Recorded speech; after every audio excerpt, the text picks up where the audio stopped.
Hello all sentient beings and welcome to Transmissions Alt Mode, where we talk about all news, comics, and media related to the... On this episode of Transmissions Alt Mode, we are joined by Epyk as we review Transformers Escape from IDW, Issue 2. A call listing has been discovered for the Transformers Beast Alliance movie, and we go over the findings from Hasbro's 2020 Q4 financial call. Today is Friday, February 19th, 2021, and this is episode 221 of Transmissions Alt Mode. Welcome to Transmissions Alt Mode, the podcast that's caught the Insecticon syndrome. I'm your host, Charles, a.k.a. Big C, and I'm joined by the excellent Transmissions team. Jeremy, a.k.a. Yakko. Hey, how's it going? The amazing Epyk. Hello. And Daryl, the Cybertronian Beast. Is there a vaccine for that, Charles? Let's talk Transformers. Well, you have to get the vaccine before you catch it, so it's too late. Damn. All right. As always, we start out the show by thanking our Donatreons, those lovely people who give us money on Patreon and PayPal. Thank you all so much for continuing to support the show. We really appreciate it. If you'd like to become a Donatreon, just go to transmissionspodcast.com/support, and there you can sign up either on Patreon or PayPal. This week, we had Empire of Rust episode 43, Fix It Fabrication Junior 2, Fixing It Faster. This show came out on Monday, and next Monday, February 22nd, will be the uncut version, and this is exclusive to our Donatreon. So this will be up on our Patreon page. If you are enjoying Empire of Rust, you can get to listen to those extended uncut versions on the off week after the main episode comes out. So take a look. It's you know, kind of like an episode director's commentary in the episode. It gives you all the behind the scenes stuff. So check it out. And let's get started with some comics news. So just one item in comics news this week. We've got a sketch of the Straxus redesign by Anna Malkova for issue 2 of Transformers Escape, which we are going to review in this episode. So yeah, I think this version of Straxus is pretty interesting, especially since it's a more I would say a more, I guess, elite upper class Straxus, not the kind of violent brutish warlord that he was in G1 in the G1 comic. This is a more refined. He's more youthful. He's more youthful, more refined, more more intelligent, even more of a scientist than a warlord here. So we'll get into that when we get into the review of Escape number 2. But yeah, I like this redesign. It definitely has hints of the original Straxus design, but he's got a face now instead of kind of a faceplate mask, and he's slimmer. He's definitely slimmer, more I would say more of a Starscream vibe than a kind of a thuggish, brutish vibe. So it's interesting. And yeah, so and Anna Malkova says she had the utmost delight of coming up with the Straxus redesign. She even calls out the fact that they put an extra X in Straxus for the comic. And yeah. And then she, Anna Malkova did the design, but it's Beth McGuire Smith doing the art on this comic. So she's, doing the art in the actual issue. So there you go. Cool. I know we have a number of Straxus fans in the audience, Timmers. So it'd be interesting to hear what they think of it. Yep. Me, I've never heard of the guy. That's what I thought. I thought he was new to you. All right. Well, let's move right on into our comic review. All right. And we are looking at Transformers Escape number 2, written by Brian Ruckley, art by Beth McGuire Smith, colors by Priscilla Tramontano, letters by Jake M. Wood, editor David Mariette, assistant editor Riley Farmer, supervising editor is Tom Waltz. So we have 3 covers. The first one has Wheeljack and Hound inside the silhouette of an arc as a fractured Cybertron starts to break. And this is by Beth McGuire-Smith. Cover B is Diatlas emerging, and that is by Anna Malkova. And then RI is it's like a mirror image of Bombshell. I'm looking at himself, and this is the kind of painted style by Nicole Go. So, Epyk, let's start with you. Which one of these do you like? I am a cover B fan. I just really like that style and how he looks and how it ties in with the story. I thought that was really cool. Cool. Daryl, what about you?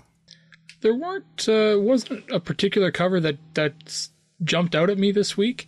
I ended up buying cover A just because that's the one my comic store gave me, and I'm good with that. And Charles? I'm going to have to go with the retailer incentive. I think that cover by Nicole Gao looks really cool. That Bombshell cover. I like it's very G1, the G1-ish Bombshell, which we don't really get that in the comic. Well, I think I would probably go with cover A, just matching the interior art, and I like the silhouette look, with the arc, the shape of the arc there. All right, into the story itself. This is titled Escape Part 2. The Insecticon's use by Shockwave goes a long way back, all the way back to the War of the Threefold Spark. Now that the Rise is destroyed and half of his armies have gone to the Decepticons, they demand that Shockwave proceed with his cloning plans.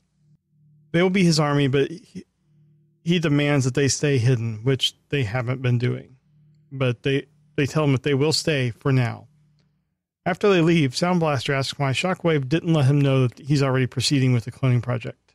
And Shockwave reasons that it wouldn't do for a dangerous group like them to realize that they're redundant and the project no longer needs them.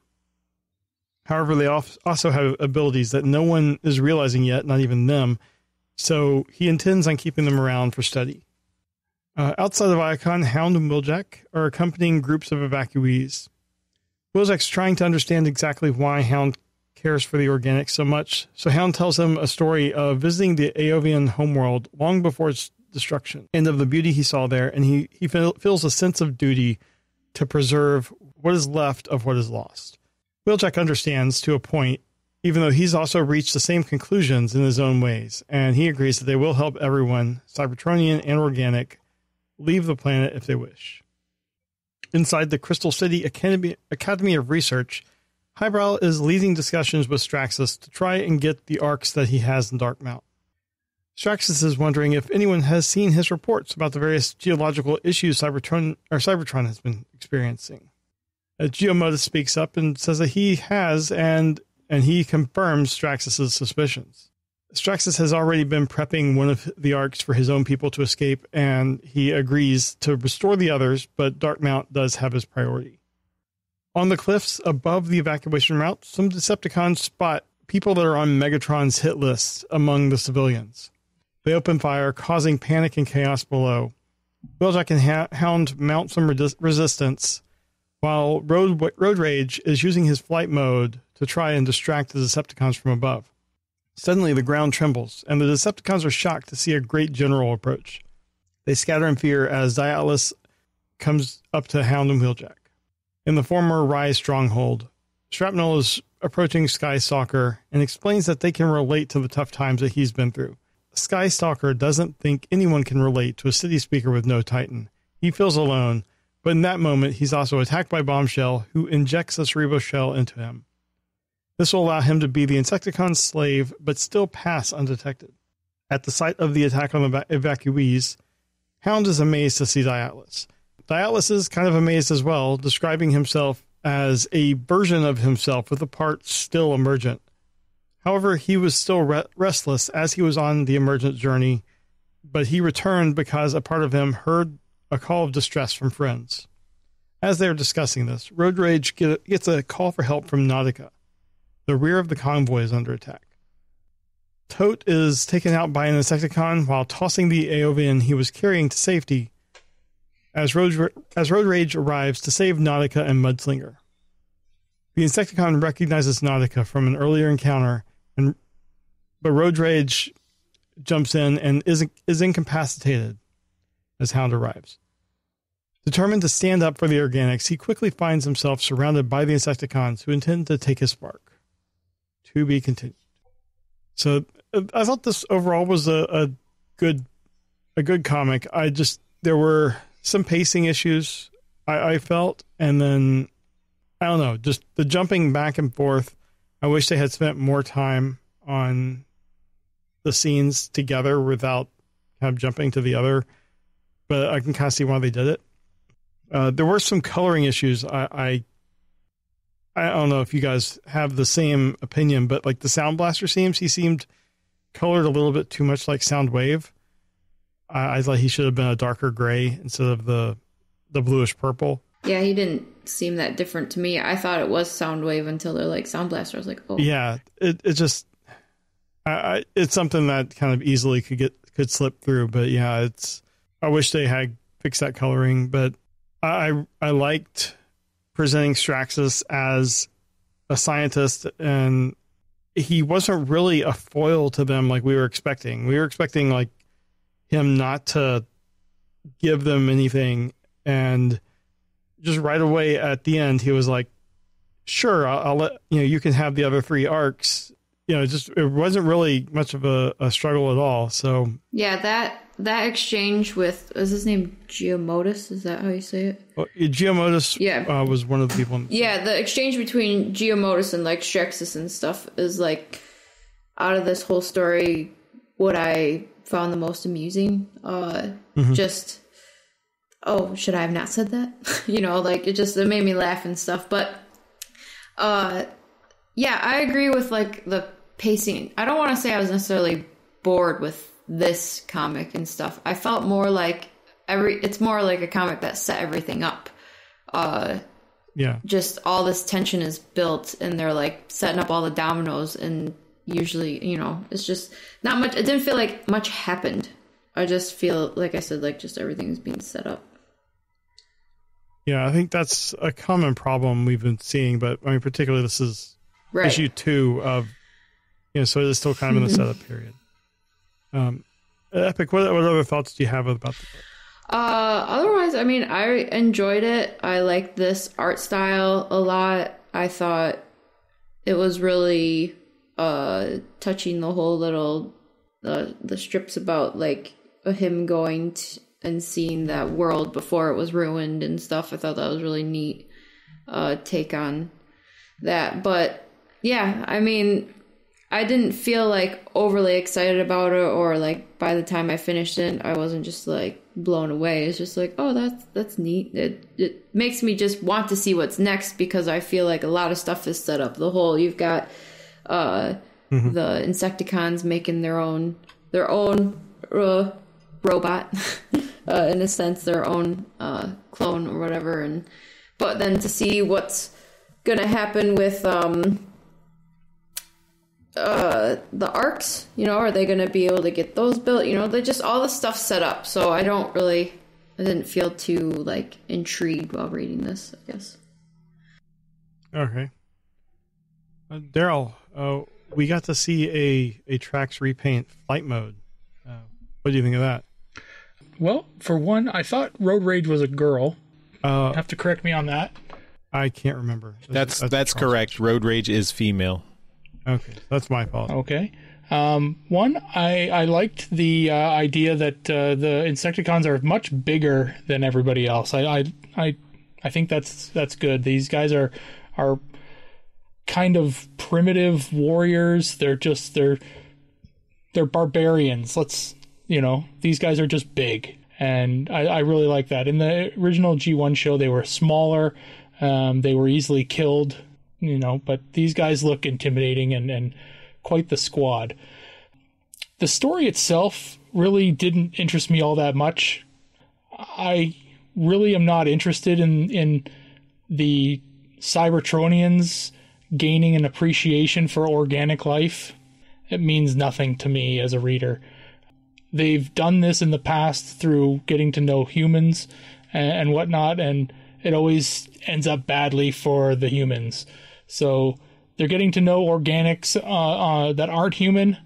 It's going to end up poorly for these organics. It's just the way it is. So let's not get to know these guys that much. The part that Epyk kind of mentioned with Giamotis and Straxus, I liked. That was fun.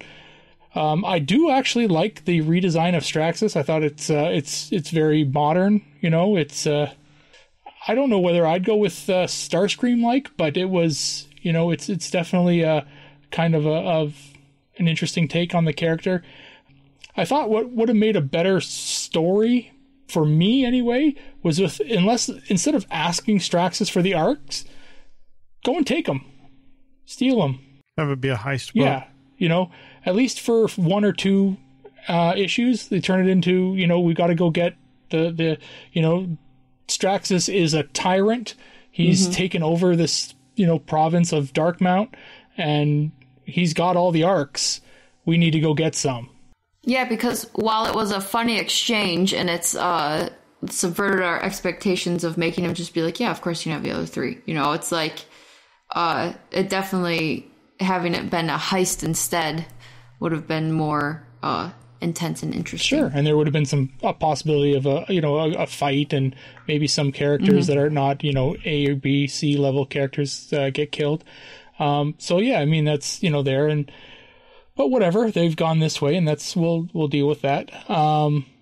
The bringing back of Diatlas we talked about in the last book that we reviewed. It's fine.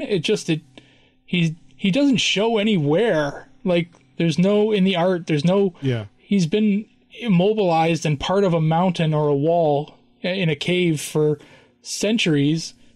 He looks brand spanking new, and that bothers me as an art first kind of guy. That, other than that, it's not really a great read. The part where Bombshell inserts the Cerebro shell, it's his tongue that sticks out, and he licks him essentially, or stabs him with his tongue. It's kind of sexual, I guess, but I prefer the G1 version where he just kind of shoots it out of his forehead gun or whatever the hell he's got up there. That seems a little less, erotic, but whatever. So this is a little different there. But one thing I was thinking about as far as the story goes, and I thought, this might be interesting take, and I wonder if they'll take it, is this whole book seems to be focusing, or maybe it's a B plot at this point, but it's Shockwave he's cloning. He's doing cloning right now, right? What if Soundwave is the clone of Sound Blaster, and the whole point was to get the Soundwave to be a submissive kind of very loyal subject, and Sound Blaster he's not, right? Yeah. He's a bit of a dink, and he's got his own agenda and whatnot. So they either Sound Blaster is the original, or he's the first screwed up copy. That's an interesting take. So Soundwave, they got it right. Sound Blaster, they fucked up. But yeah, so anyway, I was just kind of thinking that when they were talking about it, because he was talking about cloning and Sound Blasters in the room, and I'm like, I wonder. But yeah, anyway, it's a fine book. It really didn't do a lot for me as far as like fighting wise. The fight in it was a joke, because as soon as Diatlas kind of walked in, they just left. So yeah, they didn't even try and fight him. So yeah. But yeah, anyway, it was fine. Charles, what were your thoughts on the book? So I thought overall this was a pretty good story. I think diving into the Insecticons and their motivation was good, and also seeing the interlude with Straxus and the science, his relationship with the other scientists on Cybertron, and we got some. Okay battle scenes. They were a little bit short, but I liked the idea of this convoy moving across the desert, trying to get to a place where they can evacuate, and seeing Diatlas come back, but he's not quite 100% there. So it'll be interesting to see what his role will be, because apparently he can't fight anymore. So what good is a great general without being a general? I don't know. I guess we'll see.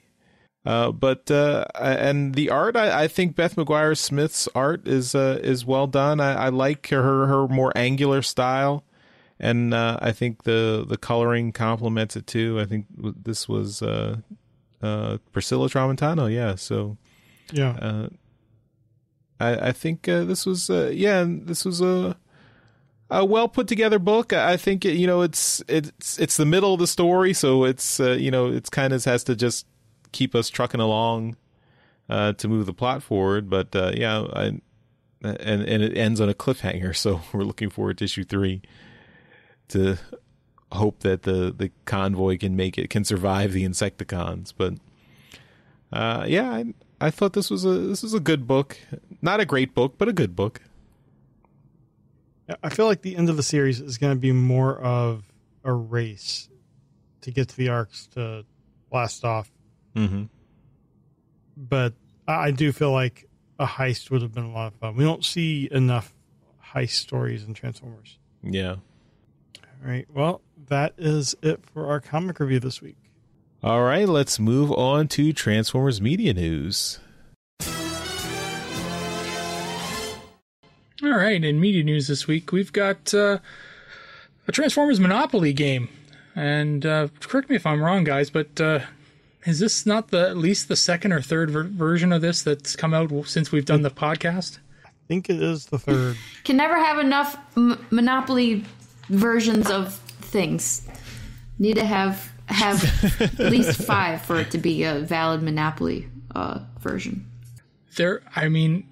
I read a story on Reddit once of a guy who collected Monopoly versions, and he just had like a room like I have a room full of Transformers. He had a room full of just Monopoly games. Yeah.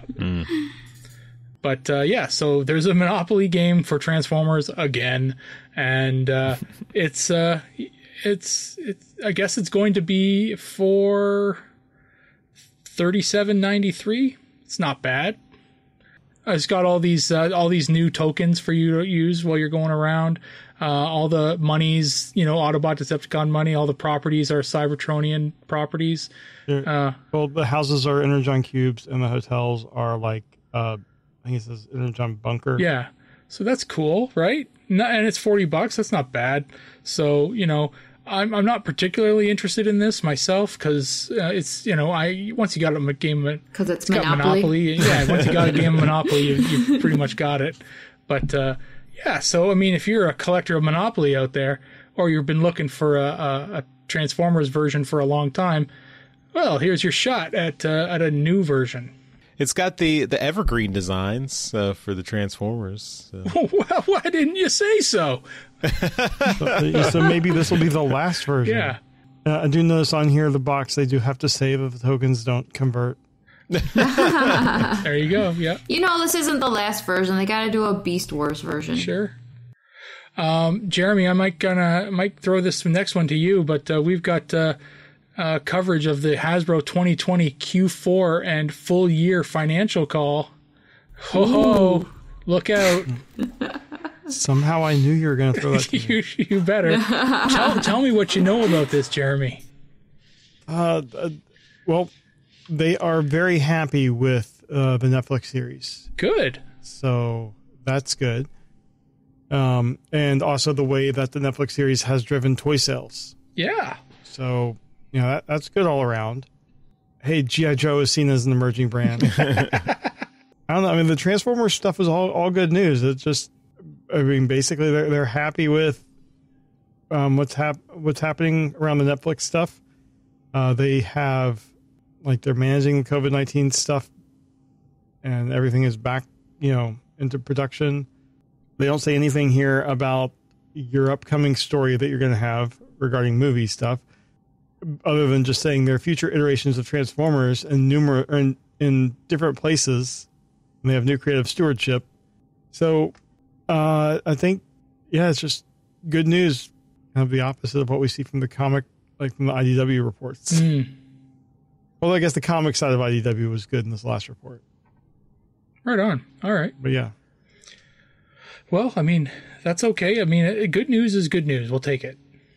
All right. And before we get to that story you teased, we got a little bit of information. It's been a while since we've talked about Transformers at the Moon, and they've been working on getting some more missing and deleted audio from Transformers G1 episodes. And this one, we've got audio from the show, or the episode, The Immobilizer. So if you remember that episode, we've got some deleted audio from that episode, and these are just fun to listen to. It's just a trip down memory lane, and you can hear the voice actors doing their part, and it's like a blooper reel for a animated cartoon. So yeah, take a listen to that if you've got a second. And shout out to Transformers at the Moon, because they just joined our Discord server recently. Mm-hmm. Yeah, and I have been in contact with them about maybe having them on the show at some point. So, surprise! You are putting in the work, Daryl. First, the David Cage thing wouldn't have happened without you. This didn't, putting in the work. Hey, I mean, you guys give me shit for not editing shows, but I contribute well, I'm glad other we ways. Found something for you to do. I contribute in other ways. Yeah. So yeah, include me on the emails this time. Share your doctorates. I'll take those too. Yeah. Yes. Spread the love. But yeah, let's take a listen to this. These are fun, and it's just it's a great trip down memory lane to listen to these. And the last story we have here for media news is that story we were talking about last week about the possible title to the next live action movie. We've got Transformers Beast Alliance. As much as I really hate that title, it seems to have gotten a bit more kick in the pants to actually be an actual title, because they've seen that there's a movie production call listing for that title, well, there's it's not a lot, so they're looking to let's see here. It says they need to call up what is this here? I should have probably read the story before I start talking about it. Nah. Well, it's behind the paywall. Especially not your homework. Yeah. It's behind the paywall, so we don't actually get any information about what the actual call is. So gotcha. We have to it's speculate. Basically asking for... See, that's why you can't find anything, Daryl. Right. It's behind a paywall. But it's essentially asking for, like, this isn't a classified ad where people that do crew stuff on movies can find jobs. Although I'm wondering if Beast Alliance is still a working title, because all these movies in production, they always have like a different title than what they are actually released as. Yeah, and I really hope so, because that's a horrible name. It sounds like an early 2000s Transformers video game. Yeah, exactly. For the Nintendo DS. Mm-hmm. Oh, I was thinking GameCube. Yeah, but other than that, that's all we've got for media news this week. Not a whole heck of a lot going on, and frankly, some of these movie things is the media news is not. We don't need all of this. Like we don't need to know that there's some kind of Beast Alliance casting call, or movie production call. It's fringe. It's fringe news, but I guess it's something. We're fringe media. According to some people. I'll get us to mainstream. Come on, give me some time. All right, well, let's move on to convention news. All right, just one thing here. WonderCon is they had a successful WonderCon at home last year, and they're doing it again. WonderCon Anaheim 2021. I don't know why it is Anaheim when it's everywhere. It's virtual Anaheim. Yeah, so last year we got like the announcement for the Beast Wars series and stuff. We don't have any announcements for who's going to be there this year, but it would be surprising if IDW didn't have something Transformers related. Mm-hmm. So we'll keep following this and announce whatever panels. But this will be Friday and Saturday, March 26th and 27th. So it's coming up in just over a month. So mark your calendars and get ready to schedule some YouTube reminders. All right, and that will do it for this episode of Transmissions Alt Mode. Epyk, tell everyone where they can find your work online. Go to epyksuicide.com. That's EPYK suicide.com, and there you will find all my links. All right, and you can also buy merchandise from our TeePublic store. That's at transmissionspodcast.com/shop. So that'll help that helps out the show if you buy anything from TeePublic through our link. That helps us out. It gives us a little bonus. So transmissionspodcast.com/shop. And we always end the show by giving a shout out to our Masterpiece Donatreons. So thank you so much to John 4X Levengood and Dinobot Maximize. Thank you guys for continuing to support the show. Your contribution is really huge, which is why we give you a shout out at the end of every episode. So thank you again. And that's it for this episode of Transmissions Alt Mode. Thanks everyone for listening, and we will see you next time. Bye-bye. See ya. Bye. Later. Hey everyone, thanks for listening to this episode of Transmissions. But just because this episode is over doesn't mean the Transformers fun has to stop. Join us and other Transformers fans on our Discord chat server by visiting transmissionspodcast.com/discord. If you would like to learn more about how you could support the Transmissions Podcast, just visit transmissionspodcast.com/support. Thank you all for listening, and we'll see you again next week.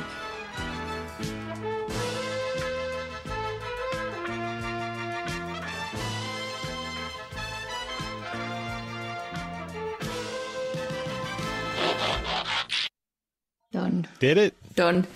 Yay. Got it. All right. Yep.